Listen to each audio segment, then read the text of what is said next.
Welcome, I'm Scarlett Vespa, and we're here to share with the world that we're still sexy, smart and over 40. When I turned 40, I searched for balance in my life, but it was about a balance that reflected my yearning for spiritual and physical balance. How do we live a life where we enjoy the beauty offered in our physical world and the depth of understanding that runs deeper than the eye?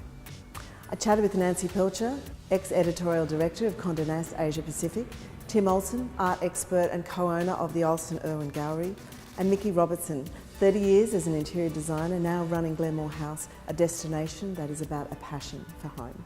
So today we're talking about the art of living. Very excited to have all of you wonderful people here with us. And wanted to start firstly with you, Nikki, what you feel is the art of living. Your background is interior decorating and bringing the life of the inside of the house to the outside of the house, the way that you talked about it and your passion for home. I think that if you take away the material art points of view of that, and you almost look more at the art of living your daily life, it's a balance between being surrounded by things that are very beautiful. So for me, it's very much about bringing the garden inside.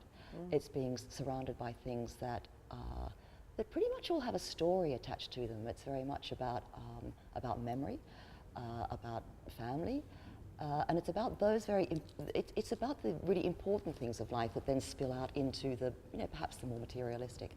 You mentioned something when we spoke before, and it was that balance in life that you said is about.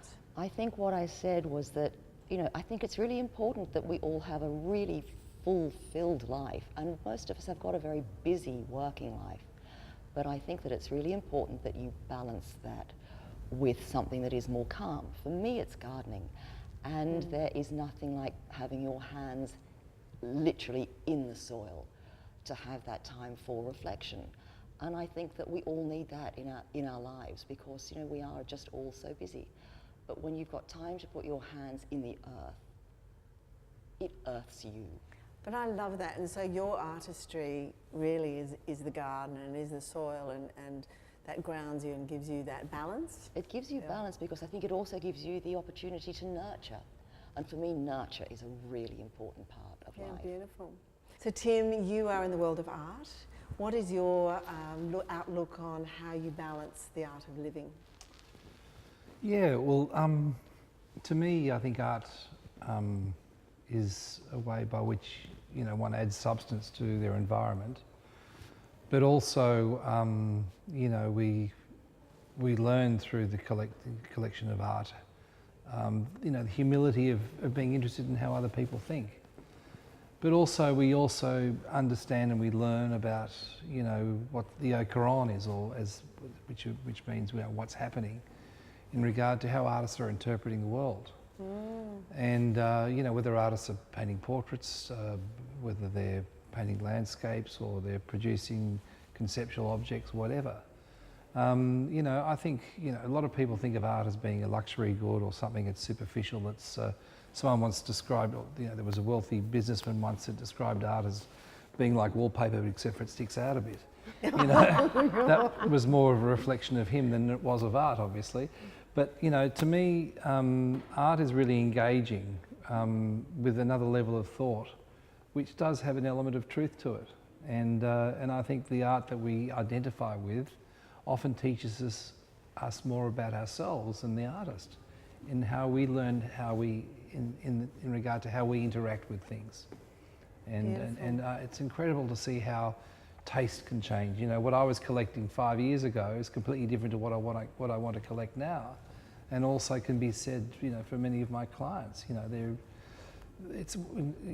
This word nurturing, is a wonderful thing, because nurturing taste is one way of looking at it, but it's also runs parallel as to how our emotions and our feelings develop, also, and our sensitivity and our maturity as human beings. No, I love that, and I love your whole point of view of that it's a reflection and how we experience a piece of art, and whether it's the garden or whatever, and fashion, of course. So, I love that.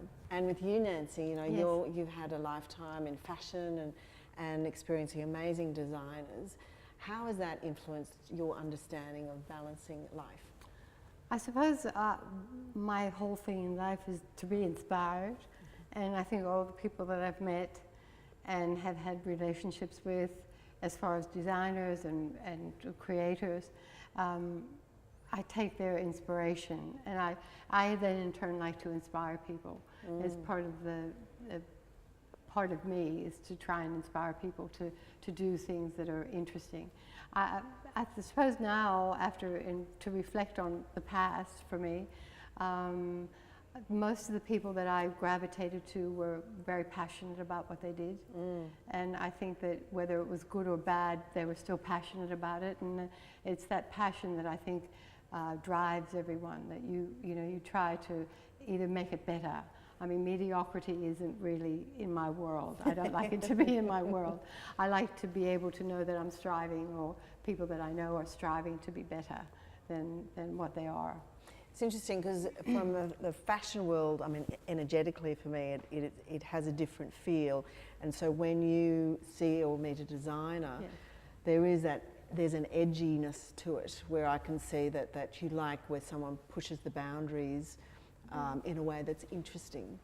For you, Tim, in the world of art, it's a kind of there's a slow burn feeling to it, where it is like a longer story. It's a completely different feeling. I mean, do you find that the inspiration, when you meet an artist, do you feel that impacts you? I'm a very privileged person, because I've got to learn what a real artist is.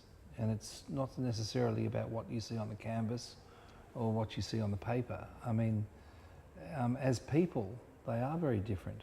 And there is a level of sensitivity and a soul and a spirit, which helps me choose which artists I show. Because you can either people have it or they don't. There are a lot of people, as I think my father said the other day, he said, there are a lot of painters out there, but very few artists. It's true. I mean, so you have the side of it where you see a very physical artist, and I think just talking about the art of life and living, and I mean, I know you've talked about that beautifully, Mickey, in that it is what people do in their life that is filled with passion and what grounds them and brings that forward. In interior design, though, did you find that there was a point where you understood more about yourself in that experience?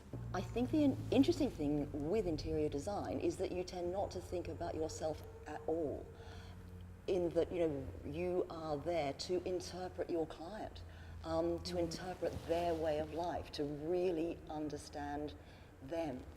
And for some parts of my career, I have felt where there is, if I feel that it is going to be a fairly superficial situation, where they just want decoration, for me it's just not enough. And in many ways, actually, why I have gone on to do other things, and I still do design from time to time. But I tend to work with people who I get to know very, very deeply, so that I can interpret them as a whole, rather than something that is just about fashion. I'm really not remotely interested in what this year's colour scheme is.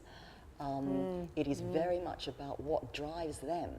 And they will all have chosen, every one of us chooses what style of architectural building we will live in. I mean, whether you're in an urban situation or you're in the country, you will gravitate towards some kind of style. You want to live in some kind of environment. And the interior design can only flow from the style of architecture and the position of that piece of architecture within the immediate landscape and the wider landscape, and then you put those people into that building and in that environment. So for me, it is very much a whole. Yeah, you're creating something that fits. It's a two-way relationship in that sense. Yeah. Is there anything else you'd like to share? What is it that you want to be inspired by, or what have you learnt that you're taking into your life? I suppose one of the things that I've learned, and I don't want to be consumed by fashion, because I think in today's world people are so consumed by fashion. Fashion's everywhere. If people are talking about fashion, and in my time there was a certain group of people that talked about fashion and that were involved in creating fashion. But now everyone's a fashion designer, everyone's a stylist, everyone's a photographer. You know, and there's just too much of it for me. I want to be able to edit down a lot of the things that I am exposed to at the moment, and just find the things that I really find interesting and that are maybe not about fashion, but that are about life and about the earth and about, you know, places in the world that I'd love to visit. You know, I just want to forget about a lot of the fashion things. I love that you said that, because it is then exactly what we're talking about. We're wanting to find a place, curated experience. And I think Exactly. there's so much of everything everywhere. And how do we kind of get into a position where we're exposed to the things that we want to see in a way? I mean, I admire people that don't, that can forget about everything, you know, and just do their thing. I think that's so fabulous. Yeah. Because there's that inkling now when you need to look at Instagram and you need to do this and you need to do that. But a lot of that information is frivolous. It's nothing. You know, there's no great message coming through in any of that. When there is, it's occasional. There is a good message coming through, and that's what I gravitate to. You know, something that really means something, that isn't just a pair of shoes and sunglasses on a table with a picture taken of it. You know, it doesn't mean anything. I'm talking about, you know, commerce and whatever. But I think it's I think the whole world, as far as fashion is going, the world is changing. You know? It is, and I mean, from a marketing point of view, I can see it that it's not like, here I am, this is what I do. It's now the consumer goes, well, I want to know more about you. I want to feel your values, and I want to see whether I want to invest in what you have. So it's a two-way conversation. So I think marketers kind of go, oh, what does that mean? I can't hide behind certain aspects. I have to find this authentic place. I don't know what that is. So there's a whole different feeling happening. I mean, it used to be when I first started working at Vogue, and we were doing things before the internet came about. I always used to say, people want to know what goes on behind the scenes. And that was one of the things that we tried to do in an interesting way. But now everything's about what goes on behind the scenes. You know, it's not, you know, it's more important to what goes on behind the stage of a fashion show, the makeup, you know, the artists, whatever. It's not about really what comes out. What is happening? And I think that's an interesting indication that people want authenticity. They want to know what's happening. What's the truth behind something? I personally think it's going to shift around back again once that's cleared out. I mean, do you find that in the art and what you're doing? Oh, enormously. You know, you know, I mean, talking about fashion, you know, the most certain thing about fashion is that it goes out of fashion. And there's a lot of fashionable art around at the moment. But, you know, but good things always come back in fashion. And it's funny how, you know, we had a very crazy avant-garde time, you know, with postmodernism and all that kind of thing.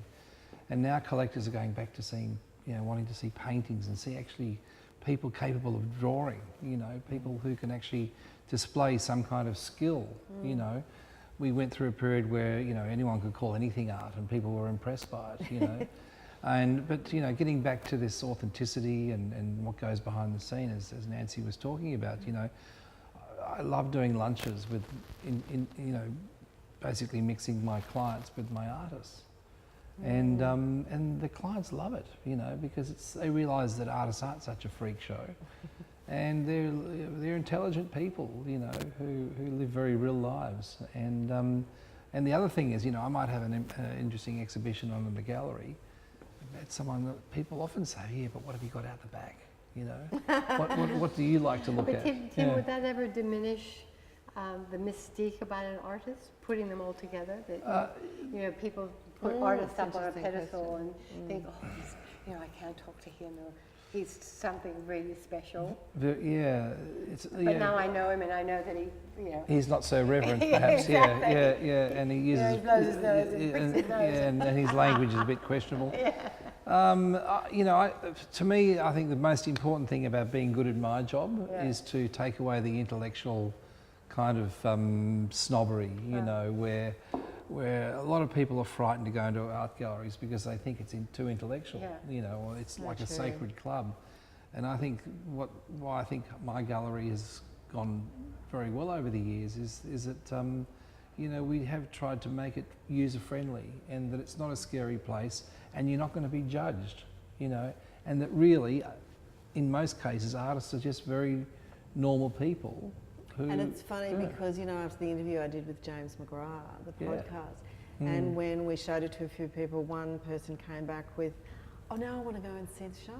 Because they felt that they knew him and understood what was happening in his mind or who he was. And Exactly. so I think that was interesting. I mean, I've had an exhibition that hasn't sold anything, and then I've done a big lunch and introduced the artist to my clients, and by the end of lunch there's red dots on everything. Wines